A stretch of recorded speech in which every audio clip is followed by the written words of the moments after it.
Ladies and gentlemen, the Broadband Bully presents to you the Broadband Bulletin, Episode 2. And I'm going to talk about my favorite CEO in the whole wide world, Phil Spencer. Recently at the Brazilian game show, he had a sit down with GameSpot, where he goes on the record and said he's not a fan, still, of third-party marketing deals, exclusive DLC, time content. But he recognized the irony of that because that's what made the 360 so successful. But he feels it's still unhealthy for gaming industry and unfair to the gamers. And I must say this for maybe like the 15,000th time, Phil. No one anointed you the Pope of Gaming. No one anointed you the second coming, Emmanuel Baptiste the Carpenter. No.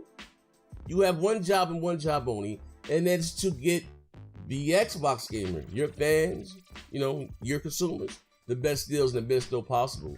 And I don't hear any Xbox fans complaining about time exclusive content. But anyway, shall I digress?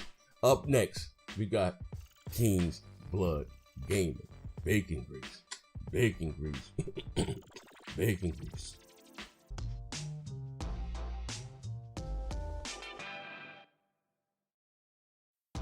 Whoa, next gen, watch out, big bruh. Let me put the people on to this Shadow of War exploit. So PC players have surprisingly found a way to cheat in Shadow of War by using cheat engine scripts to give themselves unlimited Miriam, which is an in-game currency. In Middle-earth Shadow of War, you have to build up your armies by recruiting orcs and Uruk, forcefully might I add, and some players have found it's possible to buy infinite supply of loot and war chests, which can get themselves infinite Uruks and gear. The cheat is made possible using third-party tools like Cheat Engine to manipulate the game's files. Now for clarity, Miriam is not the premium currency that requires real money to purchase, and the silver tier of chests do not reward legendary Uruks or legendary gear. But the strange thing about this cheat is that you are able to give yourselves an infinite amount of Uruk soldiers and gear to beat the game easily, which makes the premium loot crates that require real money kind of, worthless, alright? Something I'm sure you loot crate haters will love. The question everyone is asking is changing the value of a free in-game currency using cheats to earn unlimited digital items wrong if it shares the same market and item pool with the premium currency and loot? Or is it fair play? Let us know in the comment box. Until then, I'm gonna let my man Mighty Most 2K hit you guys with a little bit of that medicine. King's Blood, I'm out.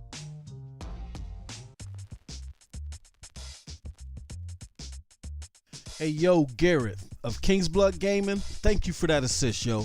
Now let's keep it moving. Hey, peoples, it's your boy MM2K, and I'm here with kind of a head scratcher, you know what I'm saying? Now, your boy Andrew House, CEO of Sony Interactive Entertainment, is suddenly stepping down after 27 years with the company, yo. The gaming community was surprised to discover that he will be resigning his post all of a sudden. What's even more surprising is that this revelation has come without a media swarm. Seriously? The head of SIE steps down right before the launch of their competitor's biggest threat, and no one in the media cares to find out why?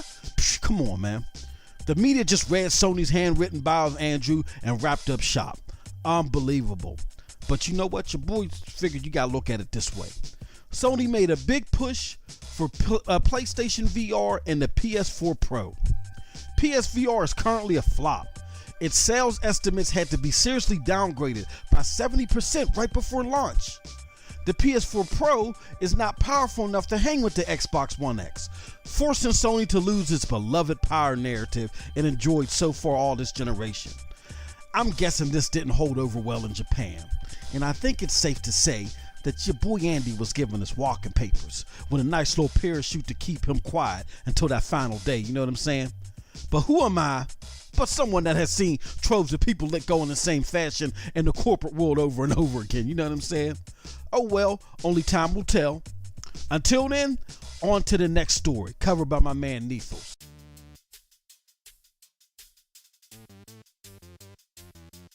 Thanks MM2K for that warm welcome. Anyways, what's going on, guys? It's Neth here, and today I want to talk about Star Wars Battlefront 2's microtransactions. Now, typically I'm a guy that supports microtransactions because they often give me free DLC. However, I cannot stand for what Battlefront 2 is doing because they are effectively making the game a pay-to-win experience by having these microtransactions affect all modes, and they give you huge advantages, such as Boba Fett taking less damage when he's using his jetpack ability, and people maybe getting more damage boost with their weapons. Also, as you level up in the game, apparently you can equip more star cards, making you a more OP player. And this is unacceptable in a $60 retail game, and I personally would rather not support this unless I get further detail into explaining how this will be fair, perhaps making modes where these do not apply. Anyways, that does it for me, guys, and I'm going to go ahead and pass on to my next broadband brother.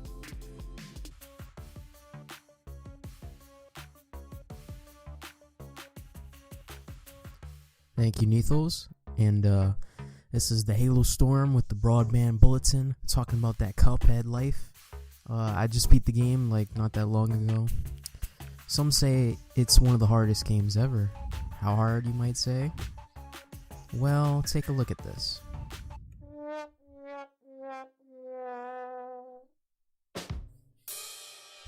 So there you have it. It's the Dark Souls of 2D platformers, obviously. And I'm going to pass the torch on to Post Up the Close Up so he can give you the rundown on his. See y'all.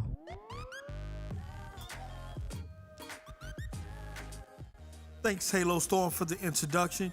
You already know what it is. It's your boy Post Up with the Close Up, Mr. Let's Talk About It. So let's talk about it. This week I want to discuss Microsoft's inability to allow their dev teams to work on multiple IPs. If you look at 343, all they do is focus on Halo. If you look at the Coalition, all they do is focus on Gears. If you look at Turn 10, all they do is focus on Forza Motorsports. And even back when Mojang was first acquired, it was mentioned that over half the staff there was working on games that weren't Minecraft. Looking at this interview with GameIndustry.biz, Daniel Kaplan, who was one of the first employees hired by Marcus Notch Persons in 2010, he's no longer with the company at this point. And the reason why, one of the big and major reasons why, is his thirst to explore new ideas and create new content. He said they originally wanted to keep Minecraft small, but it got so big that it started eating up internal resources, and at one point just everything just became Minecraft. So even they wanted to venture off, or were venturing off, on new creative ideas outside of Minecraft. But let me know what y'all think. Next up, I got The Real Maslin with new information on the new Oculus Rift. Thanks for tuning in, Broadband Bullies. Let's go.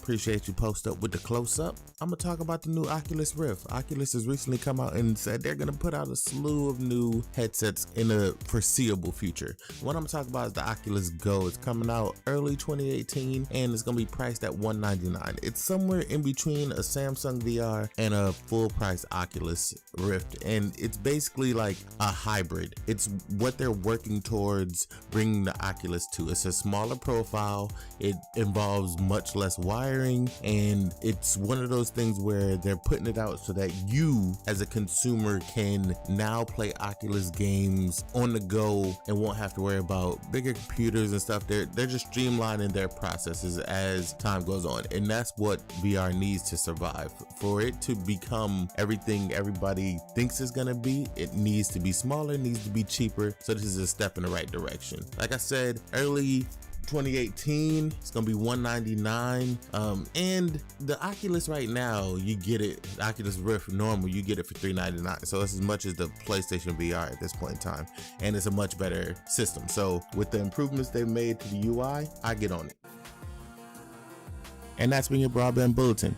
We appreciate y'all taking the time out of y'all day to watch this little video we put together, and we hope you enjoyed it. If you did, leave a like, drop a comment in the comment section below. Follow all the bullies on Twitter. We'll leave the links in the description for that. And support our Patreon. We just out here trying to grind, trying to get something together for y'all, trying to give y'all as much content and as much news as we possibly can. Follow us on our streaming platforms, whether that's Mixer, YouTube, or Twitch, or all of the above. And follow our official Twitter account at Broadband Bully. And that's bully with the I instead of a Y. Because we can. But that's been your Broadband Bullies, presenting to you your Broadband Bulletin. And we out.